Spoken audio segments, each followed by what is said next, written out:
Hey there, folks. Welcome to this special edition of the Whitfield Report post-debate reflection show, or post-analysis game show, however you want to look at it. I am your host, Sam Whitfield, and at the time of this recording, we are about 3 or 4 hours after the debate between President Donald Trump and Joe Biden.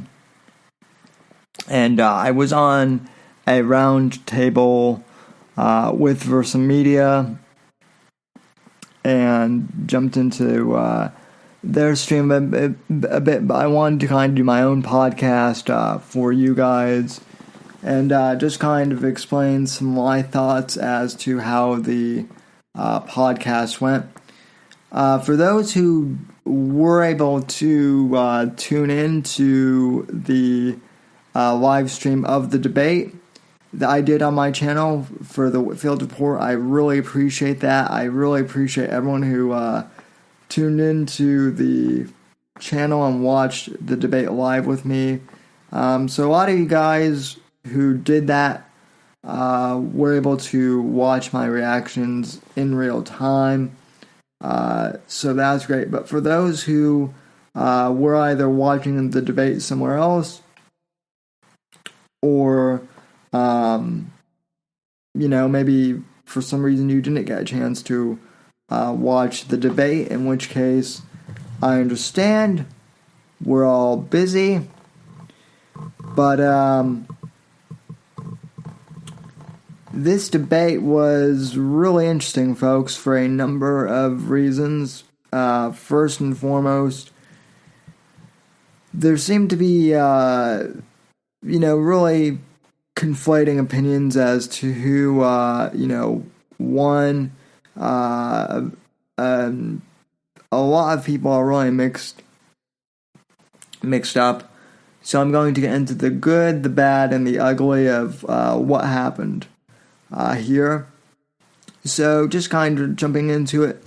One of my big things going into the debate tonight, and I think a lot of people were wondering the same thing, was Joe Biden going to show up tonight during the debate? This has been a huge, contention because, let's face it, Joe Biden has not been on the campaign trail,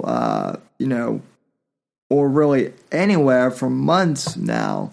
We haven't seen him, and, there were a bunch of memes on, Twitter and other social media basically saying that he was doing a weekend at Bernie's thing. So he seemed to be there, present. He seemed to be doing pretty well, although I will have to ask, did he have to take any drugs beforehand? If so, how many drugs did he take? And I'm not saying that to be facetious or anything. That is a actual question that I have and a lot of people have as to the state of his health. And before people go off on, oh, that's a conspiracy, it has come out now that John F. Kennedy needed drugs because of his Crohn's disease and other debilitating illnesses that he had, and that he did in fact use steroids during his bid for presidency during the campaign in 1960. So that's 55 years ago almost. So when people question whether or not Biden was on drugs, that is not a I'm sure for some people it's they're just being funny or trolls on Twitter, but for me and for my audience, it was actually a legit question. But nevertheless, Biden did show up, as did President Trump. Now, one thing I do want to get into here real quick is Chris Matthews, the debate moderator. We knew he was going to be the host for a while, and this really didn't come as any surprise to anyone, but I will say that he did come off throughout this debate as kind of treating Biden with kid gloves, a lot of people felt, and being somewhat preferential to Vice President Biden. Trump, during this entire debate, I will say this, and this is speaking as someone who generally supports Trump, but one of Trump's biggest problems during this debate, and even a lot of pro-Trump people I noticed had the same reaction, was Trump was really interjecting the entire time and talking over Biden and talking over Chris Matthews, and that did not sit well with me, really, as someone who likes Trump, even. And it's not even so much because I dislike that about Trump. I get what he was doing. He was trying to throw Biden off of his kind of scripted behavior. And he is a bull in a china shop. This is what he does. But even so, it came off as he was losing control of it.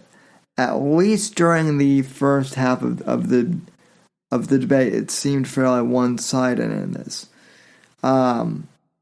Now, what I will say is, later on in the debate, he did manage to get under Biden's skin a bit, and Biden himself, like or not, lost his temper as well somewhat. There were questions about the economy. There were questions about coronavirus and how President Trump has handled it and what Biden would do. There were questions about race in America and also about the riots and protests that have been going on in America. And I can't remember like every point off the top of my head. But the ones that really stood out to me the most were, the handling of the coronavirus. Because Biden's whole stance on that, basically it seems to be to shut everything down and wait until all the scientists, quote unquote, or whoever develop a vaccine or a cure, even though we don't know how effective the vaccine is going to be yet. There are a lot of people who are unsure about taking the vaccine this early in being the guinea pigs for it, so to speak. And, I don't blame them for that. And, so that was Biden's, position on it. And he mostly spends his time attacking Trump for, saying things that like hydroxychloroquine would work. He brought that point up again. He really lost his, cool I felt with, he basically blamed Trump essentially for the situation with the coronavirus. I felt, And this wasn't really a surprise that this happened. I figured it was going to come sooner or later. But still, though, that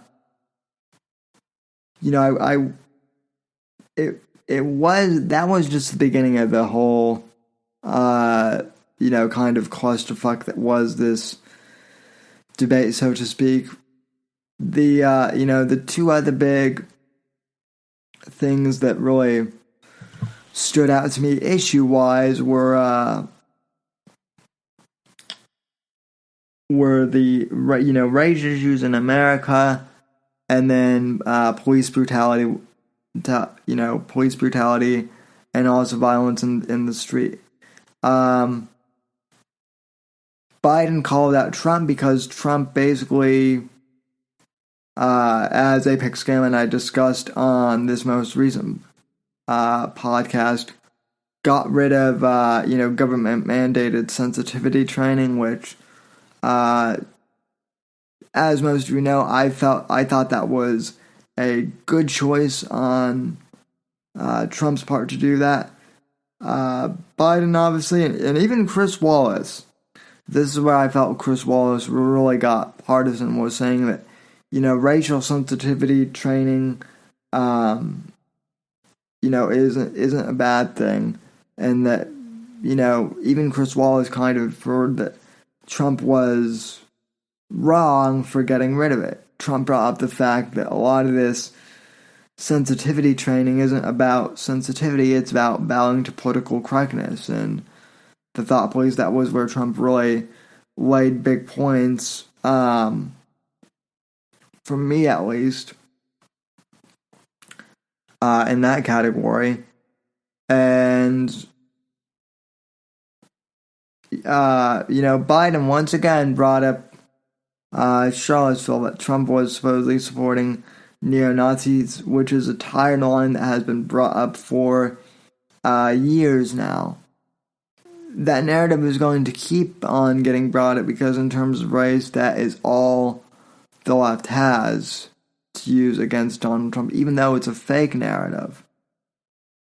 Now,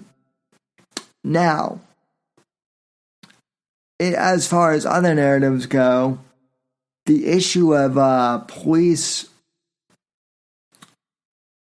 brutality and supporting law enforcement and, these Antifa riots, that came up too. Biden would not say that he was aligning with law enforcement. He did say that there were good cops, but that wasn't the same as standing behind law enforcement and police officers. He appeared very weak there. And then he also said that white supremacy was the biggest problem and not Antifa, that Antifa is an idea, that they're not a terrorist group. So he emboldened that whole category as well, which, in my mind, that was just a bad call on Biden's part. And Trump even called him out on that he basically endorsed Antifa and their violence. And Trump said that he disavows neo-Nazis, basically, said that he would.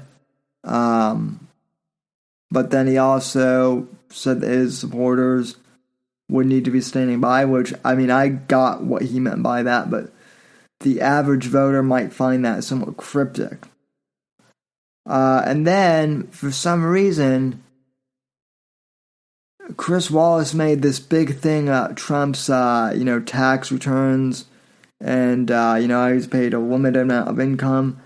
And, again, I don't know why we're still bringing this up in, 2020, but it is ridiculous. And again, this is where I feel that Chris Wallace, really showed his partisan side, unfortunately, and throwing softballs to Joe Biden. It didn't really seem like he knew what was what else to say to Trump other than, you're paying $726 dollars. And Wallace kept bringing that up over and over again, and Trump actually broke down that he himself has not paid taxes, but he's had other people do that for him. And in terms of, the corporate taxes, his loss to earning ratio is actually way bigger than most, people would imagine. So, that whole thing is always a bit of a mess, and I'm not sure why,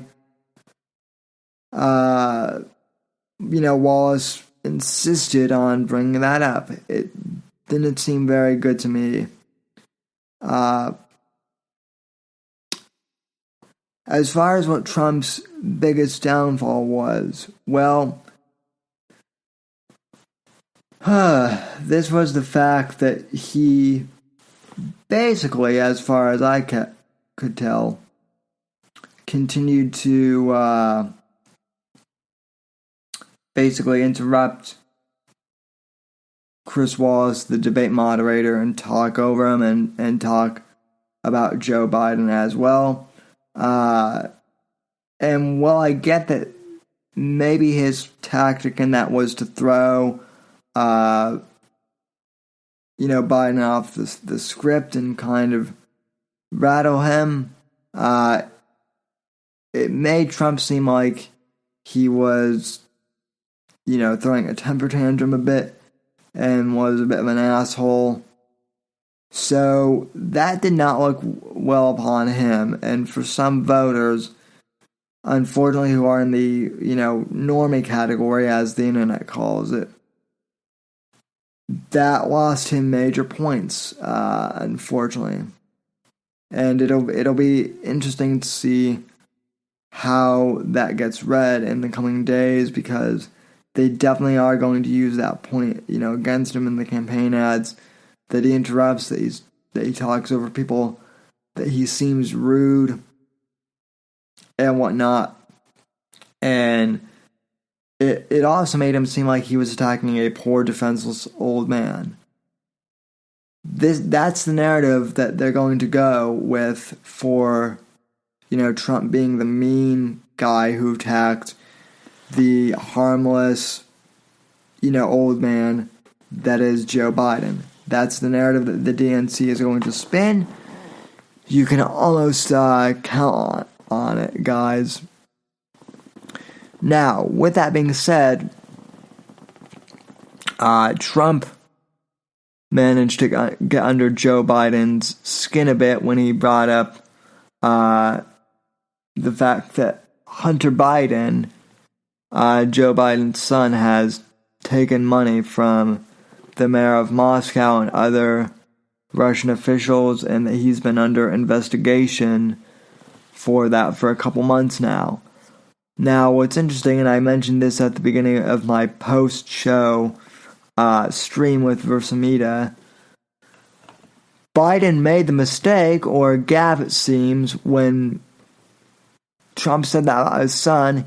He said no, Beau was a good boy, and Trump said, I wasn't talking about Beau, I was talking Hunter. And as I've explained before, folks, on this podcast, I don't know much about Beau Biden. He's the son of Vice President Biden that passed away about 2 years ago now, I think. And as someone who lost an uncle and who saw my grandparents have to bury their oldest son 5 years ago, I know that that's painful for them. I can't even imagine how painful it is for a parent to have to bury their child, but I know it is a painful thing. But at the same time, Biden has been using his son Beau as kind of political propaganda, to make it seem like, well, Beau was a good kid, and Beau stood for this, and Beau stood for that. And I'm standing for the same values that Bo did, so vote for me, and I'm continuing my son's legacy. So he did manage to rattle Biden's chain with that, I think, and also, the fact that Biden refused to condemn Antifa, which, as I said a few, minutes ago, was a big mistake on his part. So, all in all, what did I think of this debate? I thought it was a shit show, to be honest. Just because Trump was, talking over Biden and Biden was talking over him, I thought that Chris Wallace was a little too preferential towards Biden, and I know that even though he's a Fox News guy, as I've said before, I don't think that Fox News is necessarily conservative anymore.